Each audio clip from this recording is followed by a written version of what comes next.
L P আৰু U পিৰ 5,550টা যি পদ ওলাইছিলে এই পদকেইটা আজি বহুদিনে হ'ল আৰু বহুদিনৰ অন্তত PDB-বিলাক ওলাইছে। আপোনালোকে সকলোৱে গম পায় ECR PDB-য়ে হ'ল। ECR PDB হোৱাৰ পিছত আকৌ আজি এখন নটিচ ওলাইছে, PDB-ৰ লিষ্ট এখন ওলাইছে, যিখন দেখি বহুতৰে আচলতে এটা প্ৰশ্ন যে এইখন আচলতে কিহৰ PDB লিষ্ট। তেওঁলোকে ধৰিব পৰা নাই কথাটো। NIOSৰ নহয় এইখন, NIOSৰ নহয় যদি কিহৰ পিটিশ্যনাৰ ইয়াতে আছে, তেনেকুৱা ধৰণৰ প্ৰশ্ন তেওঁলোকৰ মনত আহিছে। তো তেওঁলোকে দেখিছে এইখন এখন হেৰি হয়, PDB-ৰ লিষ্ট হয়, আপোনালোকে দেখিছে ভালদৰে। য'ত লিখা আছে 1 অক্টোবৰৰ পৰা 8 অক্টোবৰলৈকে, অৰ্থাৎ পূজাৰ আগলৈকে এইখিনি PDB হ'ব। আৰু জেনেৰেল PDB নহয়। আমি আগতেও কৈছিলোঁ যে জেনেৰেল PDB হোৱাৰ চান্সেছ নাই, পূজাৰ পিছত হ'ব বুলি কোৱা হৈছিলে। তেওঁলোক যোনে যোনে কমেণ্টত মই ৰিপ্লাই কৰিছোঁ বা তেওঁলোকক জনাইছিলোঁ, তেওঁলোকে গম পাইছে কথাটো, জানি পাই মই সেনেকৈ ৰিপ্লাই কৰিছিলোঁ তেওঁলোকক, আৰু আজি লাইভতো কৈছিলোঁ। বাৰু যি কি নহওক, এতিয়া এখন যদি জেনেৰেল PDB নহয়, তেতিয়াহ'লে ইয়াতে কিহৰ পিটিশ্যনৰ কথা আচলতে আছে। এতিয়া চাওক, আপোনালোকে এটা কথা সকলোৱে জানে, যেতিয়া অসম টেট পতা হয় তেতিয়া CTET-ক এলাউ নকৰে, আৰু যেতিয়া অসম টেট পতা নহয় তেতিয়াহ'লে CTET-ক এলাউ কৰে।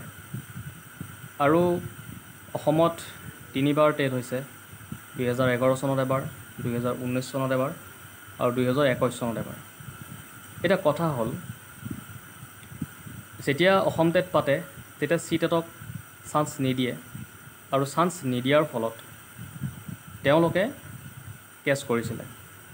CTET-ৰ মানুহ কেণ্ডিডেট কিছুমানে কেছ কৰি দিছিলে, আৰু যিকেইজনে কেছ কৰিছিলে সেই কেছ কৰা মানুহখিনিয়ে তেওঁলোকে যিকেইজনে আগৰ এডভাৰটাইজমেণ্টতে আচলতে বা 2021-22 চনত যি এডভাৰটাইজমেণ্ট হৈছিলে তেনেকুৱা এডভাৰটাইজমেণ্টত তেওঁলোকে কেছ কৰিছিলে। আৰু তেওঁলোকে কেছ কৰাৰ পিছত তেওঁলোকৰ মানে নাম বৰ্তমান আহিছে PDB লিষ্টত, তেওঁলোকক ডকুমেণ্ট ভেৰিফিকেশ্যনলৈ মাতিছে এতিয়া। বাকী যি কিমান সংখ্যক পিটিশ্যনাৰ আছে এইখিনি কথা আমি গম পোৱা নাই, কিন্তু এওঁলোক হৈছে যি তেনেকুৱা এটা কণ্ডিশ্যন যি চলিছিলে আগৰ এডভাৰটাইজমেণ্টত, মানে মই ক'লোৱেই যে যেতিয়া অসম টেট পাতে তেতিয়া CTET-ক এলাউ নকৰে, তেনেকুৱা ধৰণৰ এটা কণ্ডিশ্যনক লৈ পেলাই এনেকুৱা এটা কেছ হৈছিলে। আৰু ইয়াতে যদি কোনোবা পিটিশ্যনাৰ আছে তেওঁ কিন্তু বেছি ভালকৈ গম পাব, কাৰণে কনফাৰ্মকৈ ক'ব পাৰিব। যদি ইয়াতে NIOSৰ যদি ইয়াতে CTET-ৰ তেনেকুৱা পিটিশ্যনাৰ আছে তেতিয়াহ'লে আপোনালোকে কমেণ্টৰ জৰিয়তে বা আমাৰ ইমেইল আছে, ইমেইলতো ক'ব পাৰিব কথাখিনি। আৰু কিমান সংখ্যক পিটিশ্যনাৰ আছে এইখিনি এতিয়ালৈকে গম পোৱা নাই আমি, কিন্তু তেওঁলোকেও মাতিছে তেওঁলোকক এই পিটিশ্যনাৰ। কিন্তু আমি আগতে এইটো খবৰ পোৱা নাছিলোঁ, আৰু কেতিয়াও এই খবৰটো আমি দিয়া হোৱাও নাছিলে যে এনেকুৱা ধৰণৰ CTET-ৰো পিটিশ্যনাৰ আছে।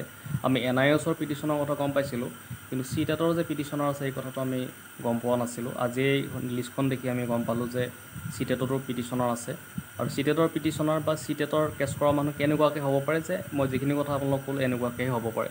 কাৰণ যেতিয়া অসম টেট পাতি দিয়ে CTET-ক এলাউ নকৰে, আৰু যেতিয়া CTET মানুহে পাছ কৰি থৈছে, যেনিবা 2019 চনত পাছ কৰিলে CTET, 2019 চনত আকৌ আপোনাৰ অসম টেটো হৈছিলে, যেনিবা তেওঁলোকে আকৌ আগন্তুক মানে যি নিযুক্তি হ'ল যেনিবা 2021-22 চনতে আকৌ হ'ল, তেওঁলোকক যেতিয়া কেঞ্চেল কৰা হ'ল তেওঁলোকে আকৌ কেছ কৰি দিলে, তেনেকুৱা ধৰণৰ এটা হেৰি এটা হৈছে। তো পিছত আমি যেতিয়া ভালকৈ কথাখিনি গোটেই গম পাম তেতিয়া আকৌ এটা ভিডিঅ' লৈ আহি কেনে জনাম আপোনালোকক।